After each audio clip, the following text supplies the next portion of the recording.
Hey, Gator Nation. Welcome back to the Respect Our Decision podcast, episode 37. It's Wednesday, April 19th. And as always, this is your boy Hirsch. And with me is the hype man, Wes. What's good? And CJ, the man, McCann. What's going on, guys?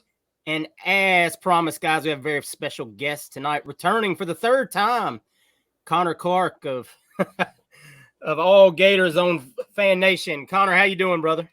I'm doing well. Appreciate you guys being kind enough to have me on for 3 times now. So 3 times, the only 3-time guest in the history of the show. I think you're still only the only repeat guest in the history of the show. So hey, wow, third time's a charm. We keep feel you coming. very privileged. Yeah, we like to bring you back after big events like we just had this last week in the spring game and everything. Guys, before we get to Conner, man, as always, go out and download your podcast wherever you get the podcast from, wherever you get your podcast from. And guys, as always, make sure you subscribe to the YouTube channel, Respect Our Decision. As you know, we're having a contest this month for all new subscribers, and all you got to do is subscribe to the channel, drop a like, leave a comment on each and every video. You'll be in the running to win that hat that CJ's been telling you about from Alma Mater. Guys, there it is. CJ showing it off. If you're on YouTube, you see it right there, man. Great hat. Guys, Friday as you whites, know, baby. Hey, we're on the road to 1,000 subscribers, guys. We're over halfway there. Dropping a subscribe is always free, guys. It doesn't cost a single dime. All you got to do is smash that button. And, man, we sure do appreciate you. And as always, guys, we want to make sure we mention that we're partners with Prize Picks. It's a great time to go ahead and join up with Prize Picks, man. NBA playoffs, Major League Baseball going strong.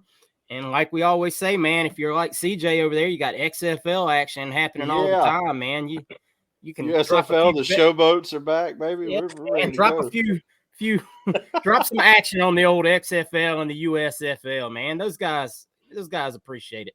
So as always, guys, use code RESPECT100 and Prize Picks will match your first deposit up to $100. Guys, man, let's jump on into it. We got Conner in the house. Lots of recruiting news to get to.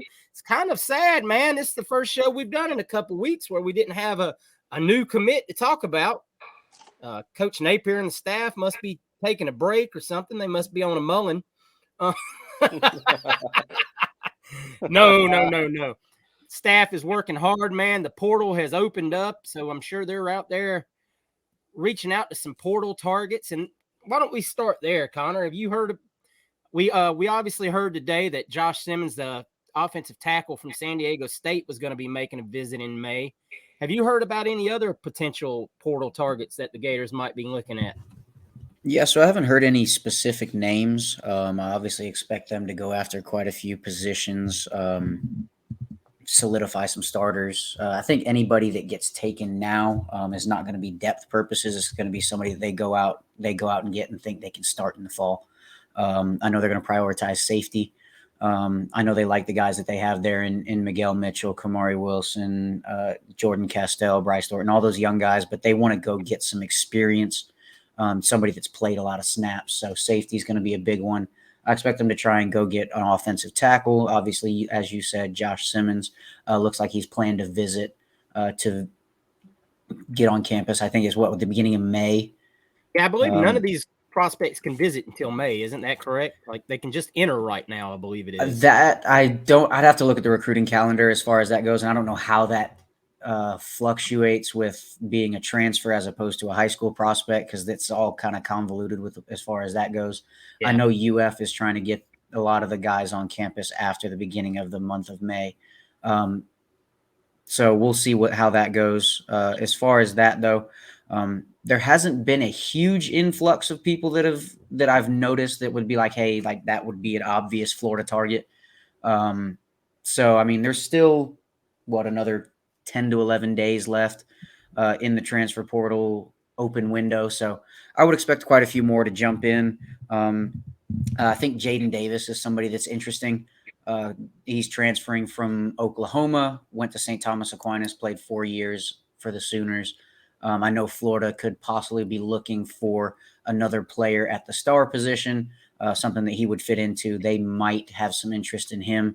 I know he's getting some interest from schools across the country as well. So he might be one to keep an eye on. I'd have to find out a little bit more about his situation, though. Absolutely. I know Wes, you might want to expand on this about Conner mentioned safeties, and I know your concern is that maybe Kamari and Mitchell might be the same kind of safety. So we definitely want to look for one to play opposite of those guys. Yeah, in my opinion, neither one of them are more of like a free safety to me. More of them, they're two kind of guys that can play in the box. So I don't like them pairing together. I think we need like a guy that can go maybe from sideline to sideline, or maybe one single free high safety. So I don't like them two being on the field. So that is a position I feel like they should, look in to get, because we got young guys behind those two stars. So that's probably why both of them are playing early now. But I ask about that later. My first question to you, Conner, though, is we've talked about DJ Lagway as far as a lot of off the field stuff, the type of kid he is, the family he's coming from, how he's recruiting, one of the best recruiters we've had as far as a player, and which he should be as far as the quarterback as far as the face of the class. But my question is, who would you comp him to as far as on the field? We know he's a 5-star. Some recruiting sites have him as a 4-star, but he's borderline 5-star, if not complete 5-star quarterback. So what do you think the Gators are getting as far as the type of player on the field? If you had a comparison, maybe a comp to give him to, or is he just his own type of guy? Man, that's a tough one. It's always hard to try and comp a kid like that because I hate to say this name, but the vibe that I get from him off the field is similar to a Tim Tebow, where guys will rally around him. Somebody that's going to generate a lot of buzz. If you look at when Tebow committed to Florida, guys like Brandon Spikes, Percy Harvin all wanted to come to Florida to play with him. I think DJ's has a similar gravity to him. As far as a player comp on the field, it's kind of hard because he's kind of a unique prospect. He stands at about 6'3". He's already 230 or so pounds, which is unreal for a high school quarterback to come in with that kind of stature. He looks like a linebacker. Yeah, he really is. He's built like a linebacker. Runs really well, has a strong arm. I think the biggest and the reason I think some sites have him as a 4-star, the biggest knock on him is lack of accuracy at times. He did vastly improve from his sophomore to his junior season, though. I think he went from 55% as a sophomore to I think it was like 64 as a junior. So he's definitely improved in that aspect. I know a couple of people that I spoke to at the Elite 11 camp this last weekend in Austin said that he was very clearly probably the most physically gifted player there as far as arm talent goes. Just struggled a little bit with some accuracy. And I guess the one thing I did say after I heard the evaluation was that sounds a lot like Anthony Richardson.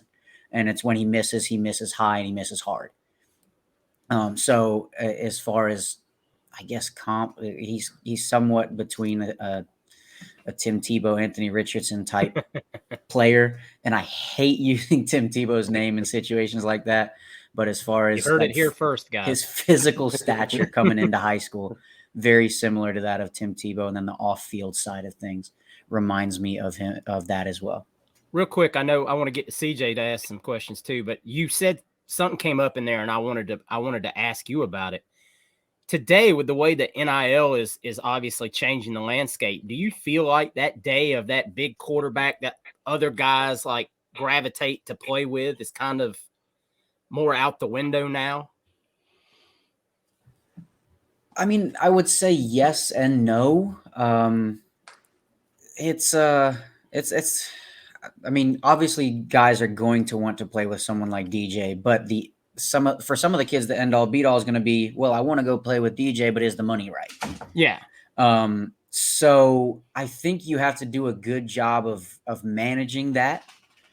Because you'll get a guy like a Jeremiah Smith that goes, hey man, like I really want to come play with DJ Lagway. Yeah. But I have the prime example of a guy I was talking about. I have the opportunity to go be a future first-round draft pick for the greatest recruiter in college football and the guy that has put more first-round wide receivers in the league than anybody in the country.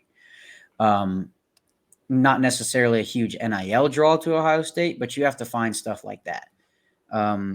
So I do think DJ being DJ and the kind of player that he is going to have an impact on landing pass catchers.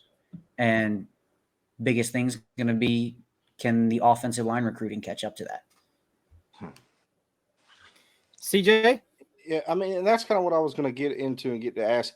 We've seen like the Gator recruiting. It's much better than what Dan Mullen was doing. But of course, we always talk about we don't want to be better than Dan Mullen, because better than Dan Mullen could still be not that great. What do you think the staff? Yeah, right. So what do you think the staff needs to do to reach that next level of recruiting, to where it's like, okay, this is where we want to be at?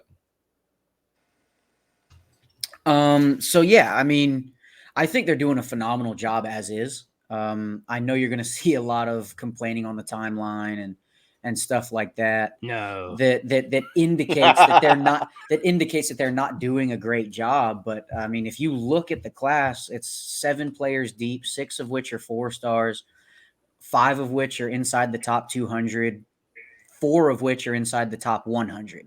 I think it actually might be 4 of which inside the top 50.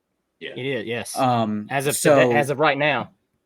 Yeah. So you're looking at 4 top 50s out of the 7 that you have committed. No, sorry. Yeah. 4 out of the 7 that you have committed are inside the top 50. That's an outstanding start to a class. Is that going to win you a bunch of fans at the end of the cycle if that's all you have inside the top 50? No, of course not.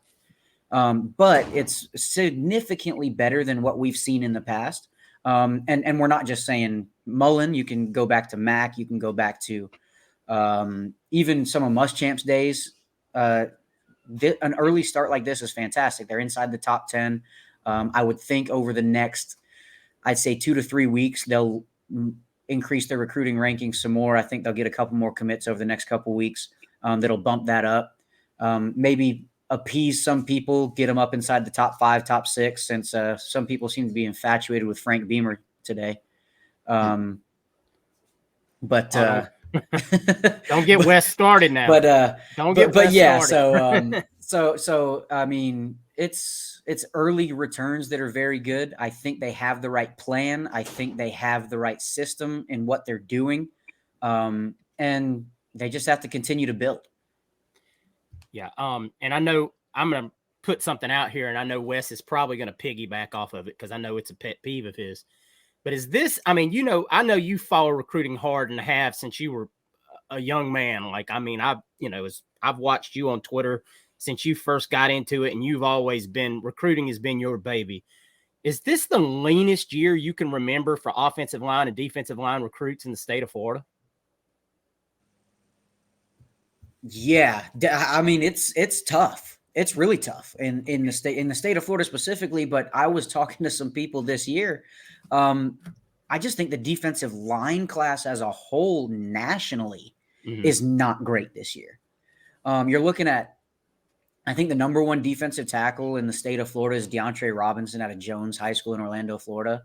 And he's composite like number 280 or number 300. Jeez. So the D-line class as a whole, I think, is really down this year, which is why I think it was so important for them to go into the portal and get guys like Cam Jackson. I would have liked to see them close on guys like John Walker, Caden McDonald in the last class, because I think one of the biggest priorities in this year's class is nose tackle. So I think DeAndre Robinson's somebody that they have to go out and get because he's from the state of Florida and he's the top D lineman in the state. But yeah, I mean, offensive line in Florida is usually never very good. You typically have to go outside of the state of Florida to get the big time players. But even this year, like you said, Hirsch, it's pretty far down, and they're going to have to go to like North Carolina, Texas, some other states in the Southeast to go get a solid offensive line class. I know they're really digging deep in Texas, and shout out once again to Joe Hamilton for all the work he does out in Texas. The man is a machine. Might be working harder to some than maybe our offensive line coaches are, huh, Wes? Yeah, I know Wes has got a concern. I've been saying this since last year. I've not been impressed with the offensive line coaches. I mean, they got some guys through the portal to, I guess, kind of supplement what they were missing. But I mean, like, what is going on there? As everybody know, I live in South Carolina, and what Beamer is doing in South Carolina, I'm wondering. I know, and we had, I think, Cam Pringle with Joanna Taylor. We had that connection as far as, but I mean, I hope we can go back and maybe circle around. But I don't know the way South Carolina's recruiting, especially on O line. I don't know. Maybe he's locked in there. So I mean, what are they doing there? Who's on the board? Is there something that they're doing wrong? There's something that can be fixed. I mean, what is going? Is that a problem issue like I have for you? Yeah, so offensive line recruiting seems to always have been Florida's Achilles heel, even dating back to like Mack and Muschamp and guys like that. I mean, you landed a guy like Martez Ivy, but that was kind of expected, and they made that happen at the last minute. They're gonna have to go out of state, like we kind of already discussed. Sale's never gonna be an elite recruiter. Darnell Stapleton's not an elite recruiter. They're very good at developing the guys that they bring on campus. And I feel like that sounds like the early tenures of Dan Mullen talking about John Hevesy. Oh yeah, he can go get whoever he wants and develop those guys. But they're going to have to land some blue chip guys. They did a great job getting Rod Kearney away from Florida State last year, who was the highest ranked offensive line commit to the University of Florida since Richard Garage. I know, speaking of Joe Hamilton, somebody that they've been working really hard and somebody that's scheduled a visit with Florida is Michael Uini, I think is how you pronounce his last name, offensive tackle out of the state of Texas. Joe Hamilton's a connect there. He's very high on the board. They really like him, and he seems to be reciprocating that interest. I think that's somebody they need to get because they have to go out and get top-level offensive tackles. And Bennett Warren is another name out of Sugarland that I know has been kind of circulating the last few days. It's supposed to visit this summer as well. Yeah, he's certainly somebody that they like as well. Yeah, fits that size mold that they like, that 6'6", 6'7", 300-pound plus, huge wingspan. They know the guys they like. They just need to start locking a few of them down. You can't live in the portal there forever. CJ?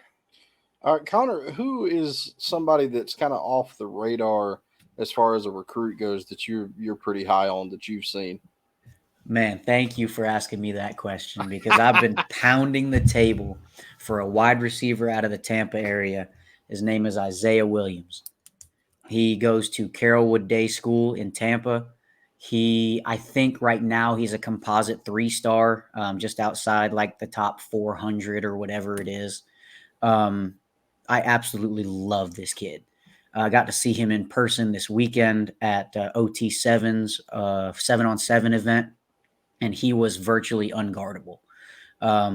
He's not very tall. He's about 6 foot, maybe 6'1" in cleats. Not very big. He's probably about 170 pounds, but he is quick twitch, can play inside or outside, fantastic hands. And he's somebody that I know Florida is high on, and somebody that I think if there's a receiver in the state of Florida that you need to go get, I think it's him. And then I think it's also TJ Moore from Tampa Catholic. And you add that to, obviously, we know Mario Craver they've been after him for quite a while. And the young man at IMG, his name escapes me right off the top of my head. Dre Hawkins, yes. I know that those are probably the 4 guys that probably we need to keep an eye on. I had actually heard Isaiah Williams' name. I'd looked him up before. He popped right up in my search history when I went to look at him. And, yeah, he's right there. Like I said, him and Craver are really right there, probably at the same body type. But, hey, speed, man. Speed, and more speed. Craver's a little bit shorter. I think he's listed on 247 5'11". I heard he's like not 5'9", he's not 5'11". He was at the tournament. He was at the tournament this weekend as well. He's probably about 5'9", but legit track speed. He's a 10'6", 10'7", 100-meter guy. And every bit of that acceleration shows up on the football field. Is that one of those old school Mullen, go get me a return man kind of plays? We haven't had that in a long time. We haven't gone out and gotten that guy that could probably just be that, all-world return man. You sleeping on my guy Eugene Wilson from last year? Man, I want Eugene. He could be an Here's my all-world thing: return is guy. I'm a bell cow for Eugene or Trey. Trey Wilson, yeah. Trey, you got to start calling him Trey. Yep. I'm a bell cow for Trey, man, but I don't know. I want to see that guy catching these screen passes next year. No more X. on the No, pass. definitely. I'd give it to him and Aiden Mizell before I give it to I don't know, even man. Andy. Xavier. Even I was about to Andy. say what I saw from Andy Jean. I'd let that guy return the kicks, man. He's shifty. This guy's dumb. I'm gonna shift gears on that and go in that direction with Conner. Conner, we all watched spring game. We all saw what we saw. Just from your point of view, it wasn't as bad as it looks, correct?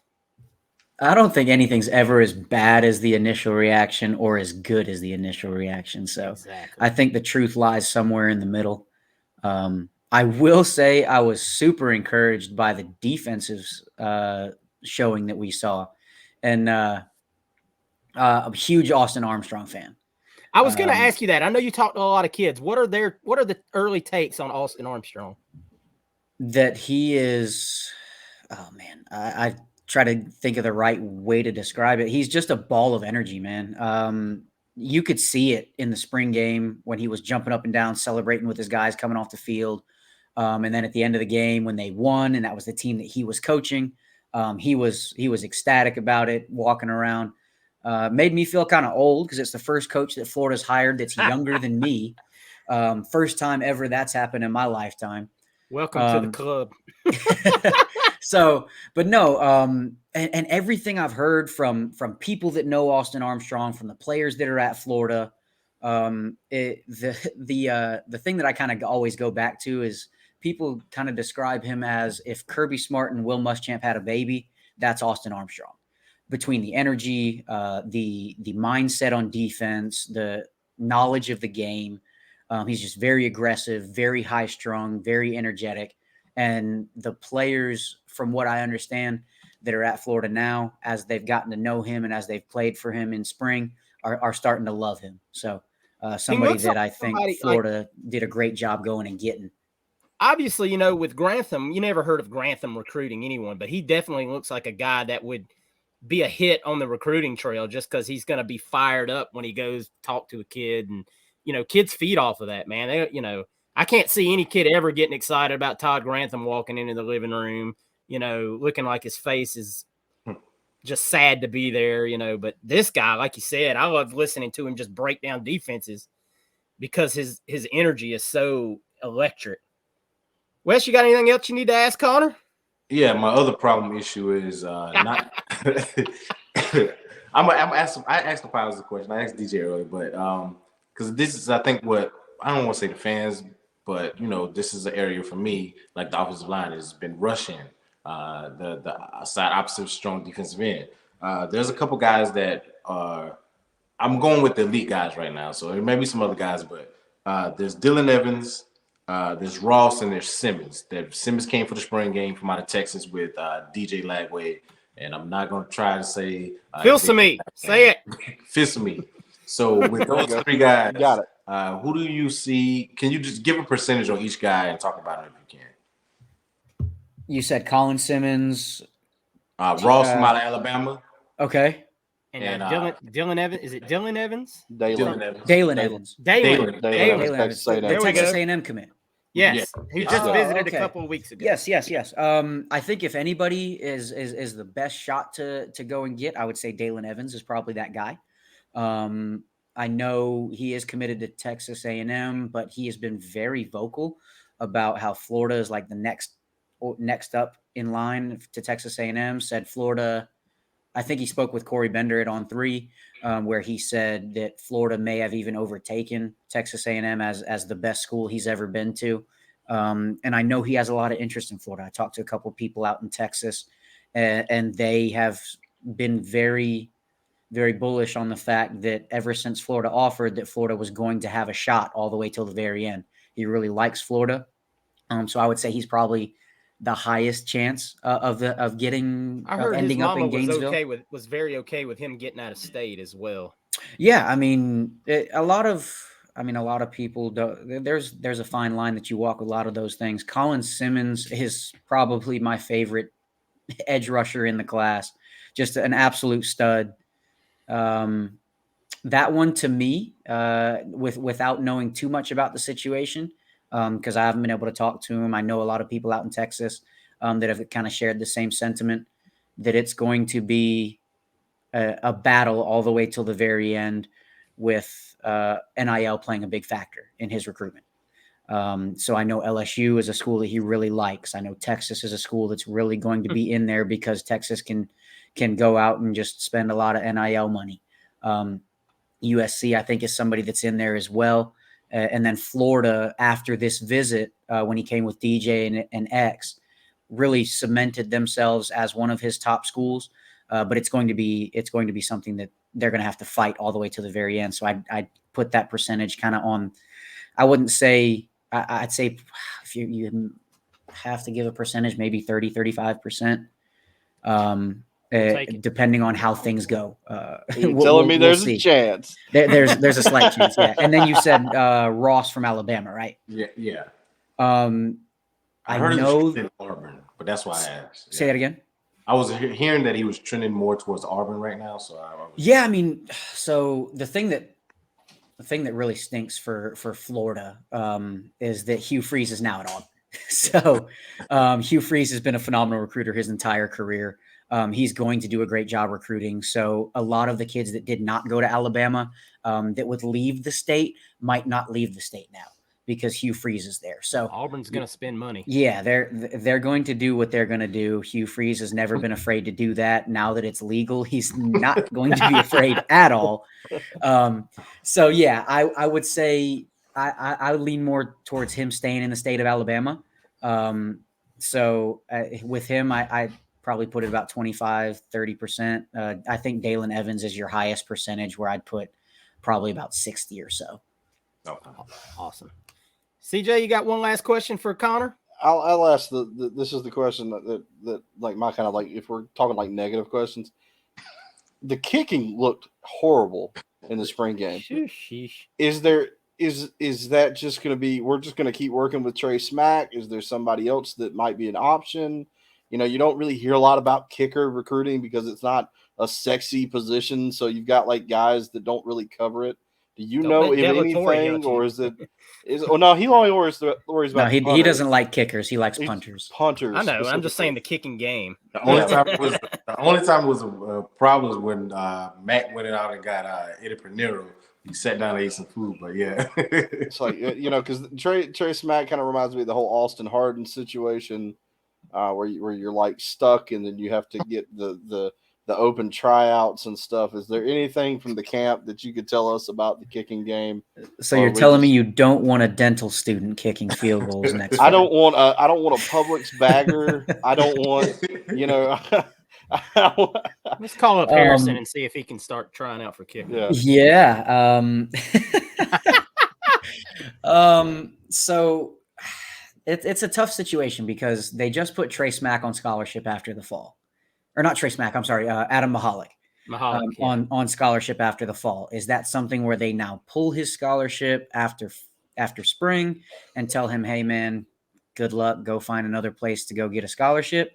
I don't think you can really afford to do that because Trey Smack, from what we saw in the spring game at least, didn't look like he's reliable. He missed, like a 29-yarder, a 46-yarder, and then made the game winner as split the pipes as time expired. Expired. After they put about 15 more seconds on the clock. That's just what they need to tell him every time he goes out there to kick. Yeah. So the returns on Trey Smack had actually been better coming out of spring than they were last year. Now, I don't know that that's like a ringing endorsement because from what I had understood, he wasn't great last year in fall camp. I don't think they're going to try and go get somebody in the transfer portal because you can't really afford to put a third kicker on scholarship. So I think one of the two is probably gone after the transfer portal's open or closes. I think Trey Smack's probably the one that's going to stay. because he was given every opportunity in the spring game. Now, I guess you just kind of have to hope that he gets everything together. And then if he doesn't have a great season, maybe they tell him, hey, look, we're going to pursue other options. And then they recruit a kicker in this class. But I think right now they're going to ride out with Trace Mack and hope that he finds the middle of the uprights. Absolutely. Conner, we appreciate you as always coming on with us, man, sharing your insight on recruiting. It's always nice when things are going well to chop it up, and this staff sure does seem to have their stuff together. Everything I hear from people on the inside is this is the most organized group we've ever had. The results are starting to really show themselves. Hopefully we, like you said, we add a couple more here real shortly. And then, man, hopefully after Friday Night Lights, it's a month earlier this year, we'll get you back on and we'll be talking about some more big commits. That'll be ideal. I will certainly be in attendance for that like I am every year. So hopefully I'll have a little bit more information from kind of being on the ground there. But yeah, more than happy to come on and talk with you guys. I always appreciate you guys reaching out and asking me to come on and talk a little bit of Florida recruiting. Yes, sir, man. We love it. That's what we're here for. As always, guys, big shout out to Conner for coming on with us. You can always find Conner on Twitter at All Gators on FN. Check him out. Always retweeting things Florida related and not Florida related. Conner's always putting the kids up there, man, doing the right thing by the recruits out there. We appreciate you so much, Conner. Thanks for coming on, man, and you take care. Absolutely, man. Thank you guys for having me on. Thanks, Conner. Always, brother. Man. Appreciate it, Conner. Of course. All right, boys. It's always fun to have Conner on, man, and that pretty much covered our basis as far as recruiting goes right now. Not a whole lot else going on out there. Like Conner said, man, we could have us a couple more commitments at any given time. I know that the coaching staff felt real good coming out of the spring game with where we stood with a few kids, and it wouldn't surprise me at all to maybe see one or two of those kids pop in the next week or so. So keep your eyes peeled, obviously, to our Twitter page at RespectOurDCN, and we'll talk about it on the podcast if it happens. We'll break them all down. So with that being said, guys, there's not a whole lot going on. Obviously, the team is broke for the spring, so there's not a lot of team news going on right now. Obviously, the portal is open for business. We haven't had anybody declare for it yet.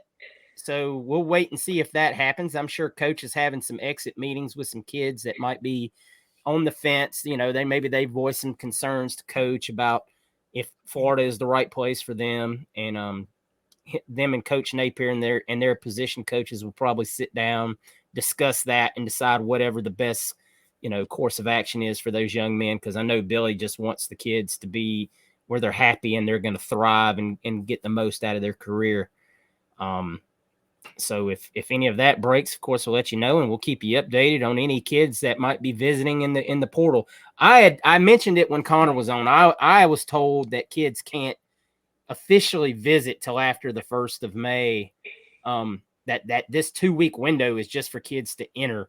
I'd have to go read the specifics on that because the NCAA changes it. I swear, like every 6 months, there's a change to how the dynamic works. So there's also to be on the lookout for kids that are transferring inside the SEC.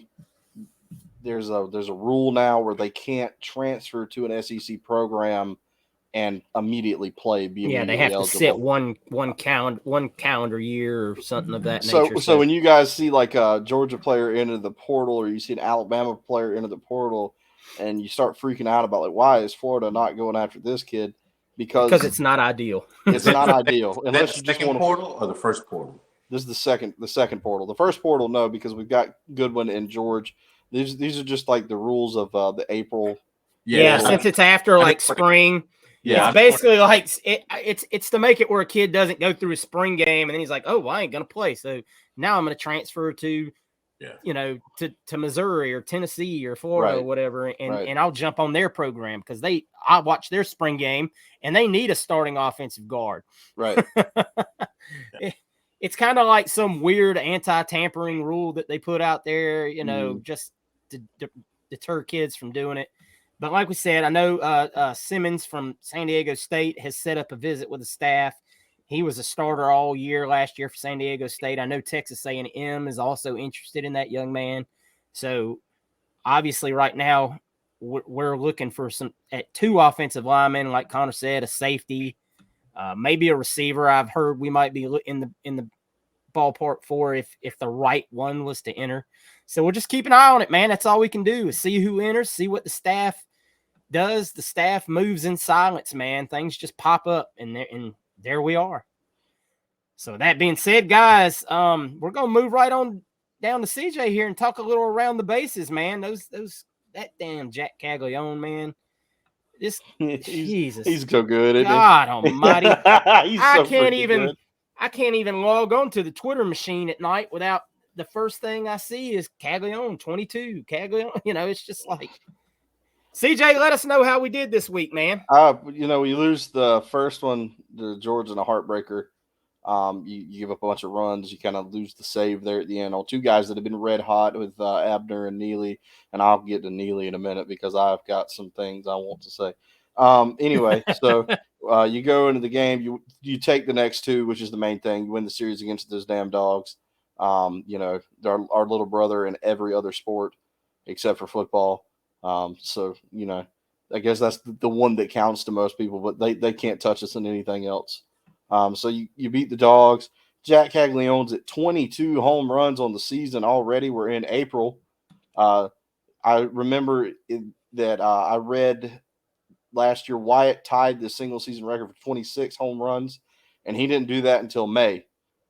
So Jack is 4 home runs away, and we're still in the middle of April. There's no reason to think he's not going to get it at the rate he's going, aside from some just meltdown catastrophe, which would be terrible. We did have some bittersweet ending there in the last game of the series against the Dogs. We send out our closer. Brandon Neely leaves the conference in saves. Was a starter last year. He comes out and with the bases loaded, he gets the Gators out of a jam without giving up a whole bunch of runs, strikes a guy out. He's super pumped.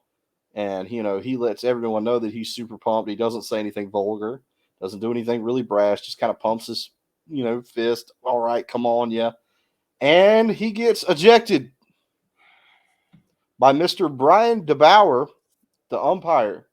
Mr. Brian DeBauer is the trainer for other umpires. He's going to be teaching. He's going to be teaching other umpires his mindset, which is wonderful.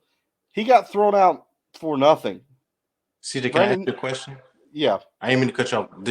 Is there a way he can appeal that, or is that final? Or did they already appeal? If there was an appeal to be made, they're already kind of conceded it.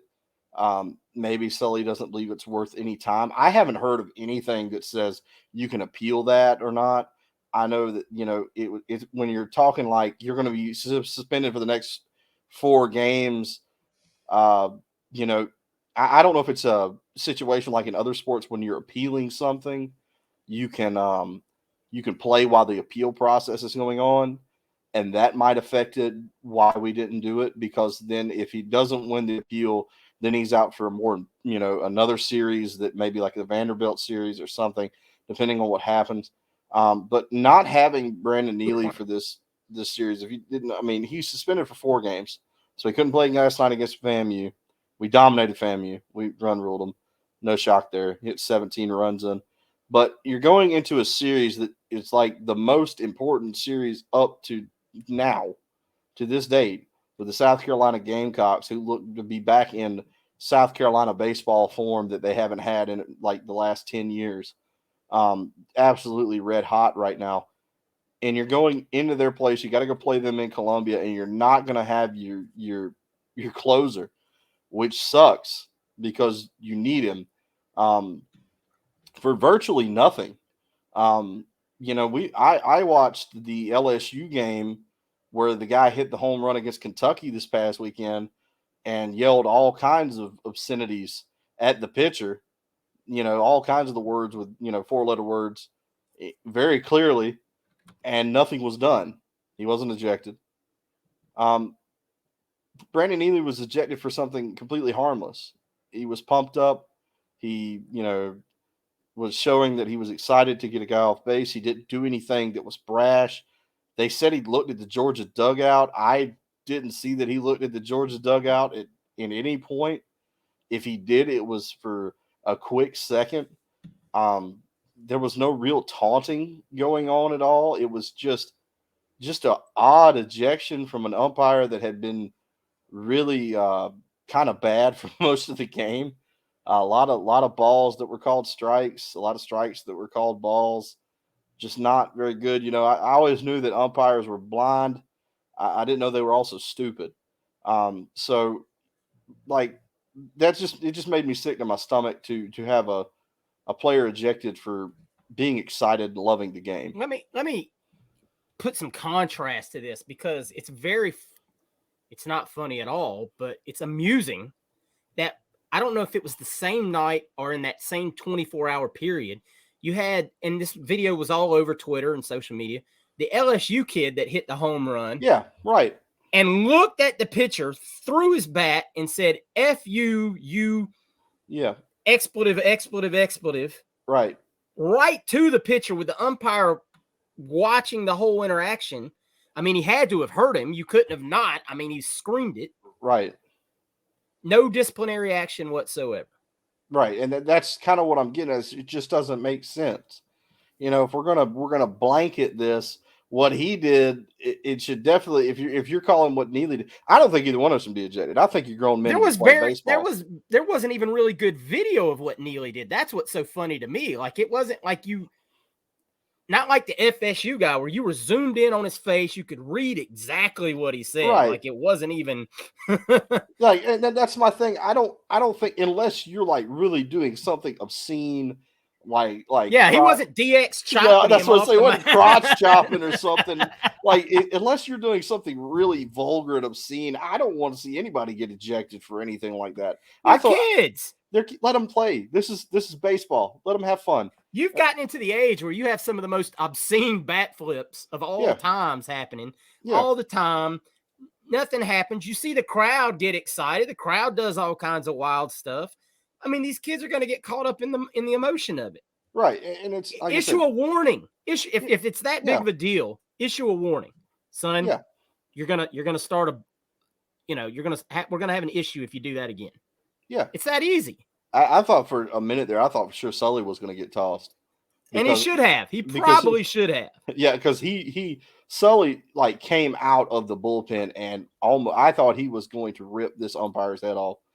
Because again, I watched it back 100 times and I'm like, what did he do? Yeah, he just looked like he was pumping himself up, if anything. Like they said, he was looking down from what I could tell. Yeah. They said he looked at the Georgia dugout, and I never saw it. Like, he went towards the Gator dugout. Like, he came off the mound and went right towards our dugout. That's what I'm saying. Like, I don't understand it, but it is what it is now. You got to get through this series. No excuses. You got to beat South Carolina. This is a super important series to really kind of boost your standing with a lot of people because there's a lot of for like LSU and Florida both. People are like, why are they still ranked so high? Who are they beating? Right. There's a lot of that going on. We can't help that FSU and Tennessee are starting to suck. I mean, it's not our fault. Yeah, and that's a lot of it. It's like Ole Miss isn't very good. Georgia's not very good. What did Vanderbilt and South Carolina do? Was it 2-3 Vandy? I think so. I think Vandy took the series. I could be wrong. Maybe they didn't. But Vanderbilt is another team that we still got to play them later, and we got to play them in May. Kentucky's been very good all year. They gave LSU all they wanted and then some. So you still got this really tough slate coming up of games. Missouri is sneaky good. Don't let their record fool you. Missouri is much better than their record. Baseball as a whole, we run this country. It's not even close. Yeah, I mean it's you play in a tough conference, and you got to play South Carolina now without your closer. I'll be curious to see what Sully's plan is in this situation. I know what it is. What is that? Score more runs than they can, then it matters. Yeah, I mean that's it. You don't need your closer when you're up by 8. We just need Jack Caglione to hit 3 home runs. Riviera, the bull. Yeah. all those boys, just go out and score.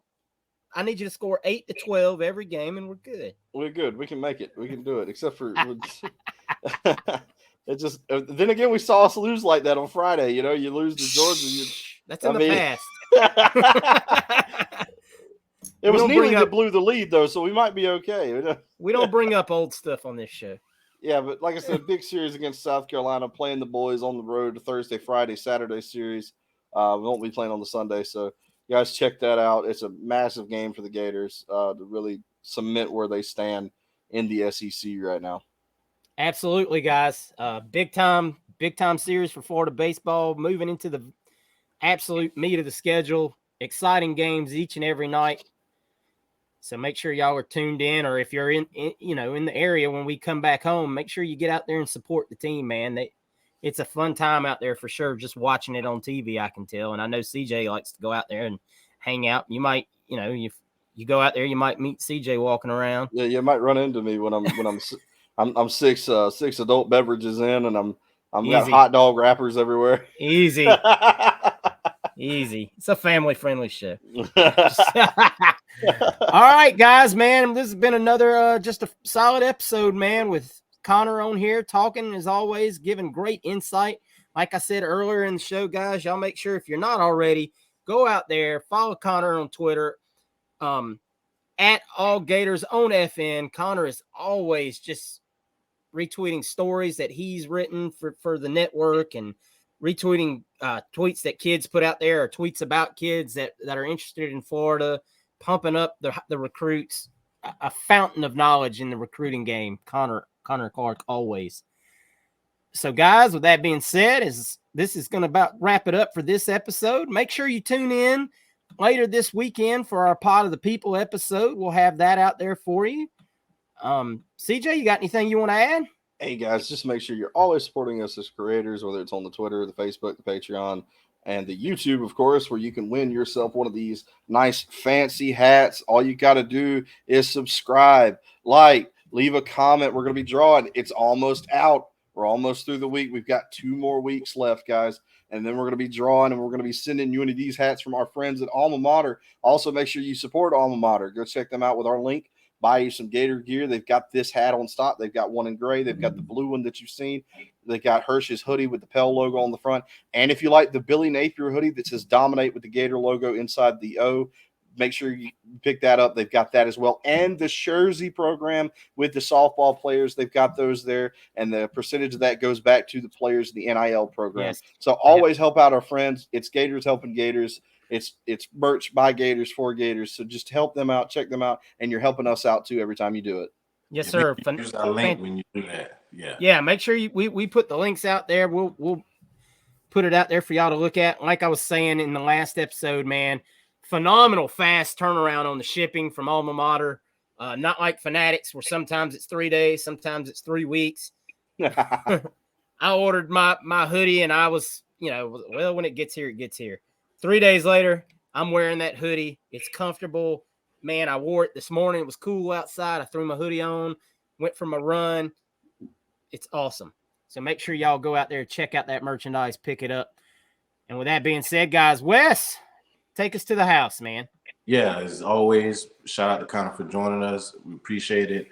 Thank you all for our numbers continue to go up. Last podcast we did last week was went up again. It was our most watched and viewed podcast. So shout out to you all for viewing us and giving us your time. We really appreciate you guys. And as always, this is a podcast that supports our veterans. So shout out to you all who are serving our country, that give us the ability to bring you this Gator updates as far as recruiting and the state of the program. We love doing this for you all. And like Hirsch always says, anything that you want to hear or anything you want us to improve on, talk bad about, we don't mind. Just give us a comment because we're doing it for you. So we like the input that you guys give us. And always salute to our troops out there that's serving again, and their spouses, and also the kids that are out there as well. We appreciate you all, and always go Gators. Go Gators, baby. Work them silly, baby. Go Gators.